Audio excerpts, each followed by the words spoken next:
পশ্চিম মেদিনীপুর জেলায় প্রশাসনিক বৈঠকে নগর উন্নয়ন মন্ত্রী পৌর ও নগর উন্নয়ন বিষয়ক প্রতিমন্ত্রী অগ্নিমিত্রা পাল পশ্চিম মেদিনীপুর জেলার ৬টি পৌরসভার সাথে একটি প্রশাসনিক বৈঠক করেন।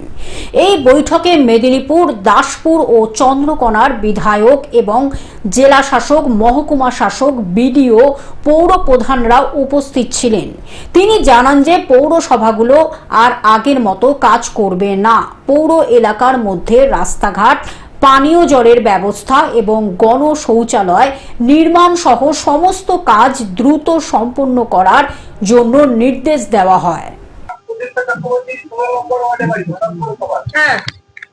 আচ্ছা, আমাদের মানে নদী বাঁধের বহুপিঠা থেকে রাস্তাটা এখনো মরা, নদী পাড়ের ঢাল থেকে বেড়াপাড়া রাস্তা মানে দুর্গাপথ বেড়ার বাড়ি পর্যন্ত রাস্তাটা এখনো মরা, মানে একবারে ফ্রি হয়ে গেছে, রাস্তা চলাচল উপযোগী হয়ে গেছে। রাস্তাটার নামটা কি? রাস্তার নামটা কি? না না, রাস্তাটা কি বলে? রাস্তাটা কোন? বেড়াপাড়া রাস্তা। ঠিক আছে, আমি দেখে নিচ্ছি। ঠিক আছে, দেখে নিচ্ছি, ঘাটাল থেকে দেখে নিচ্ছি। 16 নম্বর ওয়ার্ড। ঠিক আছে, ঠিক আছে।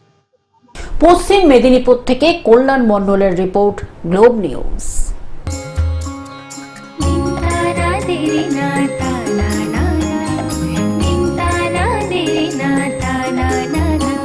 পাশে সবার প্রিয় গ্লোব টিভি, সাথে সবার প্রিয় গ্লোব টিভি।